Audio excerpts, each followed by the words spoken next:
You've done it, talking to yourself out loud, maybe in the kitchen, maybe in the car, maybe right before a big moment. And here's the thing most people don't know.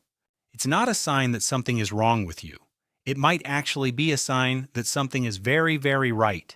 Stay with me, because by the end of this video, you'll understand exactly what your brain is doing when you talk to yourself. And it changes everything. Most people who talk to themselves do it quietly, under their breath, in whispers. Because somewhere along the way, someone told them it was weird. But here is the truth. The most successful, most self-aware people on the planet, they talk to themselves constantly. Athletes do it. Scientists do it. Writers, surgeons, CEOs, they all have one thing in common. They talk to themselves. So why? What is actually happening inside the brain when you speak words out loud and to yourself? Psychologists call it self-directed speech. And the research behind it is genuinely fascinating. Studies show that when you talk to yourself, you're not just making noise. You're organizing your thoughts into language, which forces your brain to process them more clearly. Think of it like this. Your brain is a library with 1,000,000 books. Talking out loud is how you find the one you actually need.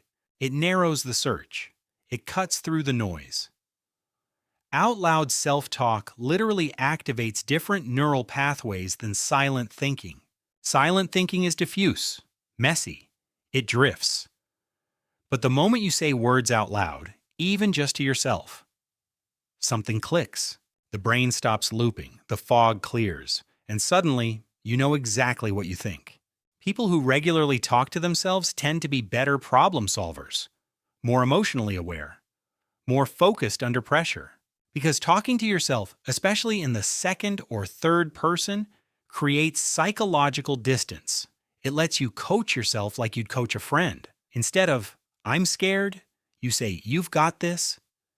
And that tiny shift in perspective, it genuinely changes how your brain responds to stress. Research published in the journal Acta Psychologica found that self-directed speech improves both focus and task performance dramatically. It's not about having the answers, it's about the act of speaking that unlocks them. Your voice becomes a tool your brain actually responds to. Psychologists have actually identified several distinct types of self-talk. And the type you use? It says something very specific about who you are. The first type is instructional self-talk. This is when you narrate what you're doing, step by step, either to learn something new or to execute under pressure. Athletes use it during training. Surgeons use it during complex procedures. Musicians use it while learning a new piece.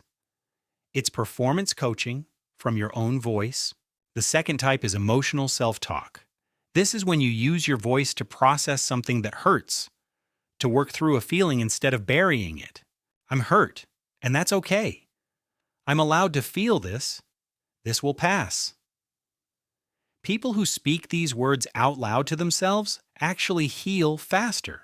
The third type is motivational self-talk, and this one is the most studied, and because the results are striking. A 2014 study found that motivational self-talk not only improves physical endurance, it also dramatically reduces the perception of effort.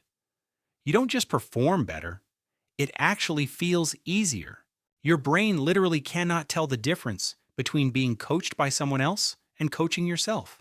The neurological response is essentially the same. Which brings us to something important. The people who talk to themselves the most aren't the ones who are confused. They're often the ones who think the deepest. Introverts, highly creative people, and those with strong metacognitive awareness, the ability to think about your own thinking, are the most likely to talk to themselves regularly. Now, let's talk about something that almost everyone gets wrong about self-talk. Because there's a version of it that actually makes things worse. Negative self-talk, the kind where you replay mistakes, criticize yourself, or rehearse worst-case scenarios, activates your brain's threat response. Your cortisol rises, your focus narrows in the wrong direction. The difference between productive self-talk and destructive self-talk is not volume, it's direction. One asks, what can I do? The other just asks, what's wrong with me? So how do you shift from one to the other? The answer is simpler than most people think, and it starts with one specific technique: third-person self-talk. Instead of saying, "I need to calm down," when you say your own name. Alex needs to take a breath. Alex has handled harder things than this. Psychologist Ethan Kross at the University of Michigan found that third-person self-talk creates instant psychological distance, like having a wise friend inside your own head. Here's something worth thinking about. Children talk to themselves out loud constantly. Developmental psychologists call it private speech, and it's considered a sign of healthy cognitive development. At some point, most of us were told to stop talking to ourselves, to do it silently, internally. What will people think? And so many people learned to silence it, to internalize what was actually a powerful, natural cognitive tool and bury it. But the research is clear. People who allow themselves to talk through their thoughts out loud in private consistently report lower anxiety and higher clarity. The key insight is this: self-talk isn't a symptom of loneliness or confusion. It's a sign that you're actively engaged with your own inner life. And that engagement, that active, curious, honest relationship with your own mind, is one of the most underrated forms of self-awareness there is. There's something that separates people who talk to themselves productively from those who don't. And it's not intelligence. It's not personality type. It's something much more specific. It's intentionality. Productive self-talkers aren't just narrating, they're asking themselves questions, challenging themselves, answering honestly. What do I actually want here? What am I afraid of, really? What would I tell a friend in this exact situation? These questions, spoken aloud, do something powerful. They force you to hear yourself. Not just think, but hear. And there's a significant cognitive difference between a thought you've had and a thought you've said out loud. When you say something out loud, you engage your auditory cortex in addition to your language centers. You hear it back. And hearing yourself, really hearing yourself, changes the weight of your own words. Some of the most profound breakthroughs in human history happened when someone was alone, talking to themselves. Darwin paced his garden path daily, talking out his theories aloud for hours. Einstein reportedly muttered to himself constantly while working. Frida Kahlo kept an intimate, self-reflective journal she read aloud. Tesla talked through his inventions out loud in his hotel room, alone. The solitary thinker who mutters, paces, and speaks to themselves in private, that is not the eccentric outlier. That is the archetype of the deeply engaged mind. And there's one specific time when self-talk matters more than almost any other. Can you guess what it is? Right before something that genuinely terrifies you. In the moments before we face real fear, a difficult conversation, a performance, a hard choice, self-talk isn't a quirk. It's a survival mechanism. It's your nervous system reaching for its most powerful tool. Every elite performer knows this. The last thing they do before they step into the arena, they talk to themselves. Not because they're nervous, because it works. There's a moment, after you've talked yourself through the hard thing, where you look back at it. And it's smaller than it was before you spoke. That's the gift. Not answers, not certainty, but the lightness that comes from being honest with yourself, out loud. If you want to use this more intentionally, here's what actually works. Start with your morning. 5 minutes. Out loud. Just say what you're thinking. No editing. No performance, no audience. Just your own voice, speaking your own truth into the space around you. It feels strange the first time. Do it anyway. The second technique, when facing a challenge, switch to the second person. Say your own name. You've done hard things before. You know how to do this. The third technique is the most powerful and the least obvious. Ask yourself out loud, what is the story I'm telling myself right now? Because most of our anxiety, most of our self-doubt, it's not reality. It's a narrative. A story we've been telling ourselves so long, we forgot it was just a story. When you say the story out loud, you can hear when it's not true. Your own voice becomes the fact checker your mind desperately needs. The kitchen, the shower, the car, the walk home, these aren't wasted moments. For the self-aware person, they're the most productive moments of the entire day. The car is the confessional booth of the modern era.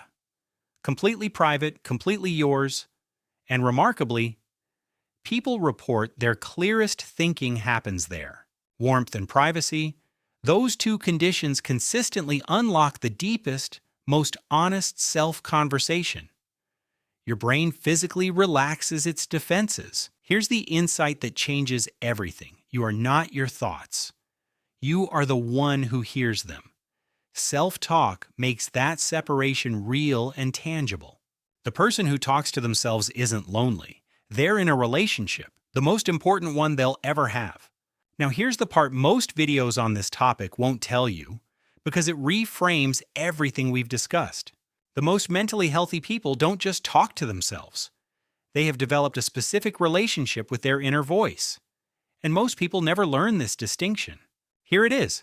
The inner voice has two modes: the commentator and the coach. Most people live almost entirely in commentator mode without ever realizing it. The commentator observes and judges. That was bad. I always do this. Of course that happened. The coach observes and adjusts. Okay, what do I need to do differently? That single shift from commentator to coach is the entire practice. Everything else follows from it. Every technique we've discussed tonight lives inside that one choice. The people who are most at peace with themselves, not the happiest, not the most successful, but the most genuinely at peace, they all share this one quiet habit. They talk to themselves daily, honestly, without shame. And in doing so, they actually listen to themselves. Maybe for the first time. So the next time you catch yourself talking to yourself, don't stop, don't hide it, don't dismiss it as strange or embarrassing. Recognize it for what it actually is. One of the most honest, most intelligent, most human things you can do. You have been talking to yourself your whole life. The question has never been whether to do it. It's whether you've been listening. Start tonight.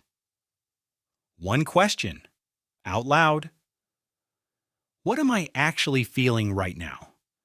Not what you think you should feel. What you actually feel.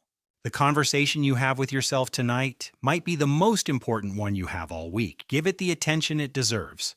The most profound relationship you will ever have is the one happening right now, inside your own head. Treat it accordingly. If this video made you think, if it made you want to understand yourself a little more honestly, then it did exactly what it was meant to do. Talk to yourself, listen to yourself, know yourself. That's the whole practice. See you in the next one. The most profound relationship you will ever have is the one happening right now, inside your own head. Treat it accordingly. If this video made you think, if it made you want to understand yourself a little more honestly, then it did exactly what it was meant to do. Talk to yourself, listen to yourself, know yourself. That's the whole practice. Start tonight. One question. Out loud. What am I actually feeling right now? Not what you think you should feel. What you actually feel. See you in the next one.